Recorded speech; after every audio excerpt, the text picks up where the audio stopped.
अस्सलाम वालेकुम, welcome back to tease your brain with Shamsa. उम्मीद है आप सब खैरियत से होंगे। तो आज हम जिस नोशन पे बात कर रहे हैं, मेरे ख्याल में बहुत से लोग इसके बारे में जानना चाहते हैं और आप में से बहुत सौ ने मुझे पर्सनली अप्रोच किया है और through various post on SLT ये सवाल पूछा गया है। तो मैंने सोचा आज कलेक्टिवली मैं एड्रेस करूं इस नोशन को, ताकि इन दिस रिगार्ड जो भी कंफ्यूजन है वो क्लियर हो जाए। तो आज जब जिस बारे में हम बात करेंगे वो यही है कि exploring progressive and good opportunities both in international schools in Pakistan, international/IB schools in Pakistan and abroad. तो क्या do's and don'ts हैं वो मैं अपने पर्सनल एक्सपीरियंसेस के बेसिस पे आपसे शेयर करूँगी। सबसे पहली रिक्वायरमेंट जब आप पाकिस्तान से बाहर जाते हैं तो बेसिक रिक्वायरमेंट है वो आपकी डिग्री इन एजुकेशन। आपका B.Ed एंड और M.Ed ज़रूरी है। क्यों ज़रूरी है? बिकॉज पाकिस्तान में टीचिंग लाइसेंस इशू नहीं होता, तो this would be counted as your teaching certificate outside Pakistan. तो इसके बगैर टीचिंग अपॉर्चुनिटीज़ हम अवेल नहीं कर सकते। ठीक है, अगर पूरी वर्ल्ड में ये है कि 4 साल का B.Ed होता है इंटरनेशनली। अगर आपके पास 4 साल का B.Ed है जो अब शुरू हो चुका है वहाँ पर, मैंने सुना है पाकिस्तान में बहुत से इंस्टीट्यूशंस 4 साल का करवाते हैं, तो दैट्स वंडरफुल। अगर आपके पास 2 साल का B.Ed है और 2 साल का M.Ed है तो that would also be counted as your 4 years programme of education. ठीक है, अब मैं बात करती हूँ, मुझे बहुत सौ ने पर्सनली पूछा है कि भाई how about opportunities of teaching in Canada. तो सिंस मैं यहाँ रहती हूँ तो मैं अपना एक्सपीरियंस आपसे शेयर करती हूँ। कनाडा के लिए बेसिक B.Ed तो मस्ट है, ठीक है, वो मैंने आपको बता दिया। दूसरी बात, आपका immigration. You will not be given any job until and unless you are on the ground. जब तक हम यहाँ पर इन पर्सन नहीं है कोई भी जॉब अपॉर्चुनिटी अवेल नहीं कर सकते। सो सेकेंड थिंग, इमिग्रेशन की पॉसिबिलिटीज़ आप उनकी वेबसाइट पे जाएं, कैनेडियन इमिग्रेशन पे, और आप देखें, एक्सप्लोर करें। और अगर कोई क्वेश्चंस और कमेंट्स हैं आप पर्सनली मुझसे पूछ सकते हैं, नीचे आप क्वेश्चन डालें, मैं आपको उसका जवाब दे दूँगी। ठीक है, so first thing B.Ed 4 years and B.Ed 4 years का नहीं है तो 2 साल B.Ed 2 साल M.Ed। Second thing immigration. तीसरी वेरी इंपॉर्टेंट चीज़, आपका IELTS का band score 8.5, overall 8.5 band score आपको एकेडमिक IELTS देना पड़ेगा, जिसकी वैलिडिटी 2 साल की होनी चाहिए जब आप अप्लाई करेंगे टीचिंग लाइसेंस के लिए या फिर टीचिंग अपॉर्चुनिटी के लिए।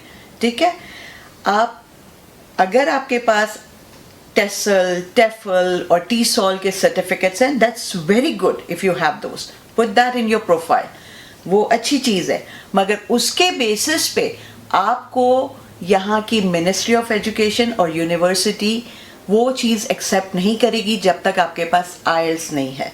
तो आप IELTS की प्रिपरेशन करें और उसको जब आपका यहाँ आने का इरादा है IELTS दे दें, तो वो सबसे पहले मांगेंगे। अच्छा, मैं अल्बर्टा में हूँ तो मैं आपको नीचे डिस्क्रिप्शन बॉक्स में मिनिस्ट्री ऑफ एजुकेशन की वेबसाइट का लिंक दे दूंगी, आप उसको एक्सप्लोर करें। वहाँ पर है teaching opportunities, teaching in Alberta, आप उसको क्लिक करें और वो सारे आपके रिक्वायरमेंट्स आपको बता देंगे, व्हाट डू वी नीड। ठीक है, हर प्रोविंस की अलग वेबसाइट है, मैं आपको अल्बर्टा की यहाँ पे बता दूंगी, राइट। और अगर उस रिगार्ड में भी आपको लाइसेंसिंग प्रोसेस का पूरी इन्फॉर्मेशन चाहिए, आप मुझे कमेंट्स में लिख दें और मैं आपको जवाब दे दूंगी। ठीक है, अच्छा, ये 3 चीज़ें ज़रूरी हैं।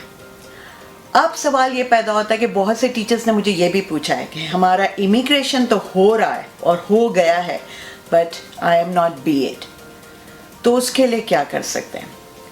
अच्छा, एक सोल्यूशन ये है कि यहाँ आके आप लोकल यूनिवर्सिटी में एडमिशन लें और 4 साल का B.Ed करें।